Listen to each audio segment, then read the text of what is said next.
Bienvenidos a todos los amigos del canal de la Academia Santo Domingo.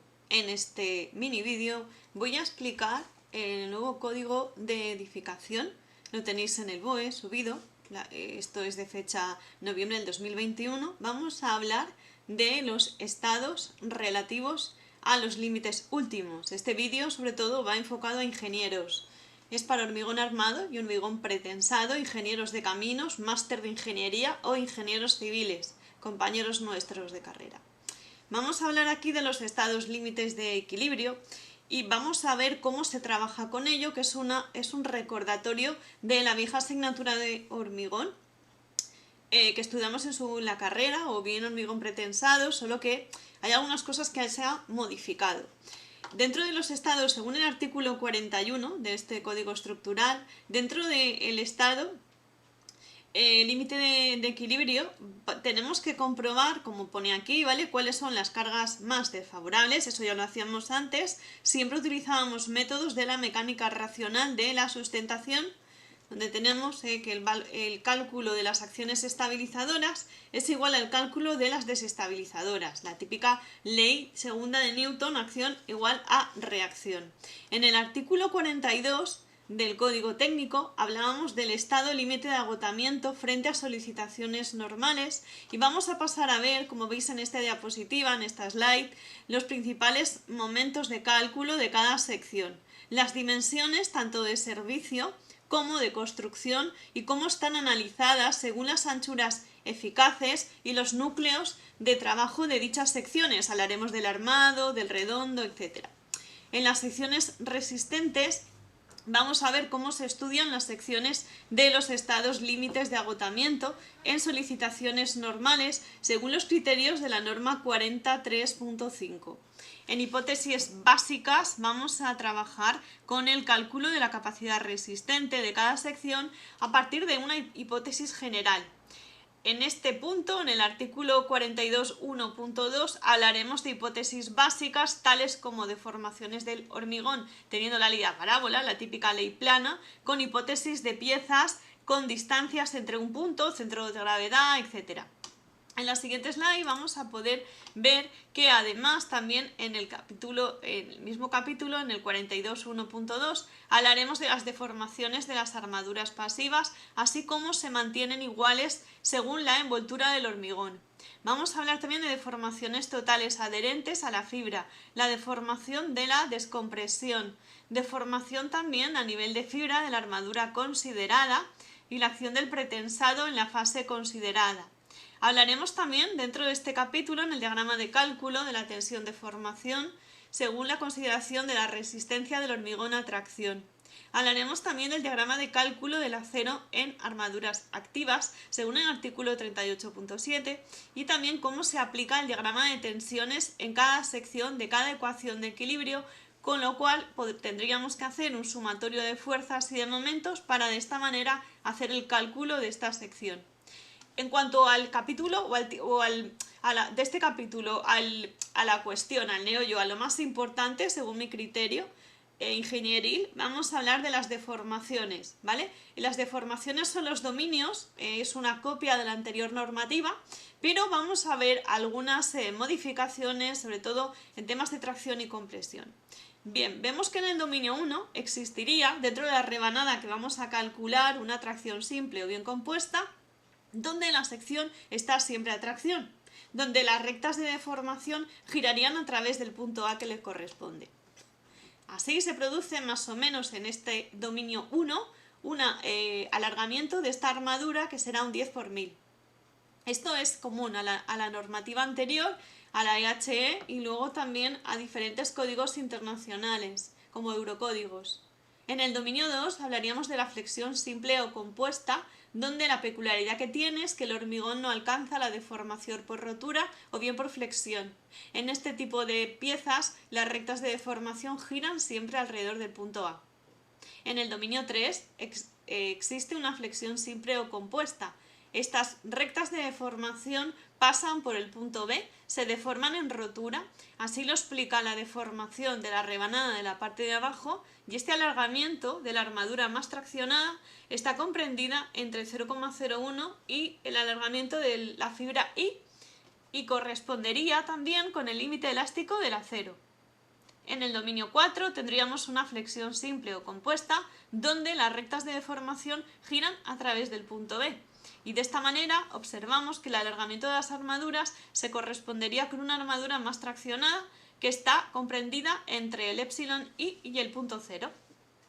Ya pasaríamos dentro del dominio 4, ¿vale? Se me ha olvidado comentarlo, tenemos dos partes. El dominio 4 entero, hemos dicho que es flexión simple, lo tenéis en la slide que estoy mostrando a pantalla, y el dominio 4A. En este dominio 4A tenemos la limitación que donde están las armaduras estarán comprimidas, ya que existiría una pequeña zona del hormigón a tracción, y que además esas rectas se deforman y giran en un punto alrededor del punto B. Y pasaríamos ya a explicar el dominio 5. En el dominio 5 estaría una compresión simple o compuesta, donde los dos materiales trabajarían a compresión. Las rectas se deforman, girarían a través de ese punto imaginario, el punto C de esa parábola, y a partir de ahí calcularíamos la tensión de rotura por compresión, el famoso epsilon C sub 0, que viene también de la normativa anterior, ¿vale? Vamos a repetir un poco qué pasa, vamos a volver a la slide número 2. Dominios de deformación, ¿vale? Hemos dicho que en la slide número 2 pasaríamos, aquí, el primer dominio sería el dominio 1, ¿bien? Y dentro del dominio 1 las piezas estarían, en este caso, comprimidas, ¿bien? Pasaríamos entonces, espera, se me ha ido la diapositiva. Tracción simple sería el dominio 1, ¿de acuerdo? El dominio 2, flexión simple. El dominio 3, flexión simple o compuesta, dependiendo de dónde tocamos el punto de referencia. El dominio 4 sería en dos partes, el dominio 4 y 4A, donde en el dominio 4 existe una deformación alrededor del punto B y un alargamiento.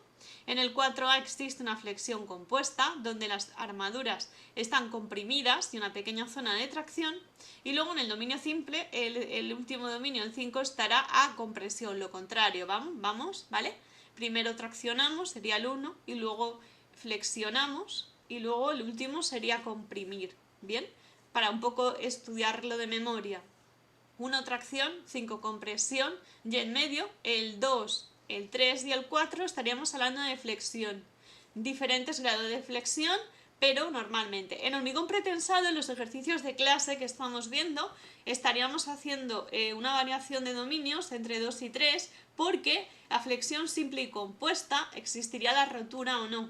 Lo que se trata en hormigón pretensado es de estudiar el tipo de armaduras que vamos a utilizar, tanto si tenemos una pieza, una viga, una vigueta, estamos armando un puente, un tablero, cualquier cosa que estemos diseñando, y a partir de ahí vemos cuántos redondos vienen en la sección en la parte de abajo, vienen en la sección en la parte de arriba, cómo podemos compensar según el área bruta, el área homogenizada o el área neta, esos redondos de, de esas barras, varillas, alambres de hormigón, para que nos resista pues el momento que estemos calculando, el momento último, el momento de cálculo o la carga directamente que tenemos del puente o del, no sé, del estribo o de la viga o de lo que sea, ¿no? Del edificio, si estamos calculando el forjado de un edificio. A partir de ahí, nosotros dibujaríamos, como hemos hecho siempre, la fotografía la tenéis, la figura 42.13, con las H's, las D's y luego las parábolas cómo se deforman, y de esta manera podemos dimensionar o comprobar las secciones básicas. En los casos particulares tendremos excentricidades, pueden ser máximas o mínimas, dependerá del soporte, de los elementos, de los cantos que estemos trabajando. Vamos a hablar también de esa fibra neutra y cómo está confinado el hormigón, tipo de hormigón, si va de hormigón, pues no sé, desde pues no sé, un HP 40, 50, 60, 100, o sea, dependerá de las características, de la sección, del ambiente que estoy trabajando. No es lo mismo un ambiente marino que si estoy trabajando en una alta montaña, la humedad, si vamos a poner un endurecimiento con aditivos, el ambiente, etcétera, ¿vale? No tiene nada que ver. Luego hablaríamos de armaduras activas que no son adherentes, y para eso nos pasaríamos en el incremento de las armaduras y la deformación global. Estudiaríamos en ese caso el estado límite último del hormigón. Y en disposiciones relativas a armaduras hablaríamos también, como en la anterior normativa, de los diámetros mínimos, en este caso de la barra comprimida más delgada, que rozaría el 15, o bien un cuarto del diámetro máximo de la más gruesa, ¿vale? Más o menos no sería nunca mayor de 30 centímetros para que tengamos un coeficiente de estimación. Las armaduras pasivas longitudinales resistirían o bien las barras, o bien si es una armadura de piel o lo que sea, ¿vale? Para proteger esas zonas, sobre todo en las zonas donde va a ir hormigón, si vamos a poner una camisa a esas barras para que de esa manera haya menos fricción o menos rozamiento, y de esa manera tenemos un mejor coeficiente de resistencia de esas barras con respecto al resto del hormigón de la sección, que más o menos hablaríamos también de 3 veces el espesor bruto del alma o bien del ala, y menor, como hemos dicho en el caso anterior, de 30 centímetros. Cuando hablamos de flexión simple o flexión compuesta, esto lo vimos en la asignatura de hormigón, insisto, sobre todo estamos hablando de hormigón pretensado. Aquí hablamos también de secciones flexión simple o bien compuesta, o bien dependerá también si la armadura resistente es longitudinal, vertical, longitudinal, o bien perpendicular, o bien está inclinada a 45 grados, 90 grados, depende cómo esté haciendo el armado de esa viga, de esa estructura, de ese pilar, de esa zapata, etc. Dentro de esta formulación hablaríamos también de áreas activas, áreas pasivas, resistencia de cálculo del acero en tracción, en compresión, resistencia media de la flexotracción, que es el módulo resistente de la sección bruta, la sección activa, la sección de la armadura pasiva, la activa, cuál es el momento de pretensado, cuántas pérdidas tengo en esa sección, el tipo de pérdida por penetración de cuña, por dilatación, hay 5 tipos de pérdidas, ¿vale? La global, la excentricidad, el brazo mecánico, etc., ¿no? Entonces tenemos como muchos factores y tenemos que ser súper cuidadosos a la hora de realizar estos cálculos con el hormigón pretensado. En compresión simple o compuesta también hablaríamos de secciones sometidas a armaduras principales con diferentes limitaciones que rondarían más o menos lo que es el área de la sección del acero multiplicado por la resistencia de cálculo de ese acero, el AS famoso y el FICD.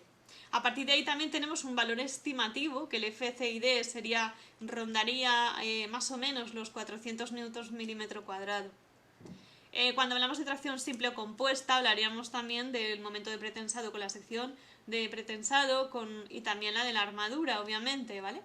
En el caso de cuantías mínimas geométricas, pues cabe utilizar también los artículos que nos referimos a la normativa anterior, tanto si estamos calculando pilares como losas, como forjados unidireccionales, o bien estamos calculando una viga o un muro. Bien, entonces en la diferenciación que voy a nombrar, en pilares utilizaré más o menos un acero que me resista 400 newtons milímetro cuadrado, más o menos un 4 sobre 5, etc.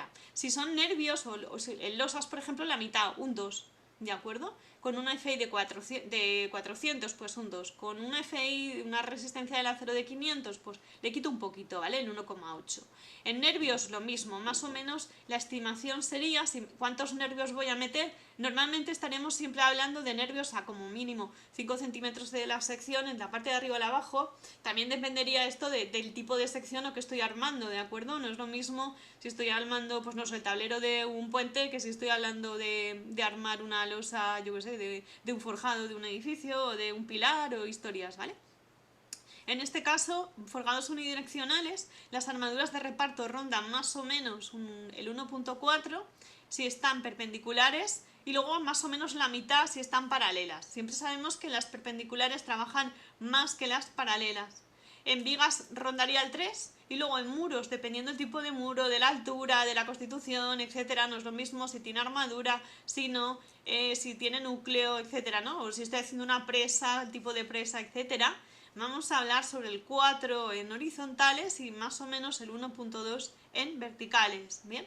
Esto es un poco el mini vídeo que quería hacer para los alumnos nuestros, explicar cómo funcionaría en este caso el nuevo código técnico, noviembre de 2021, con las modificaciones básicas de lo que nos parece más importante que para esta asignatura de hormigón pretensado, que sería sobre todo los dominios de deformación. Bien, nos vemos en breve. Chao, chao, estudiar mucho, adiós.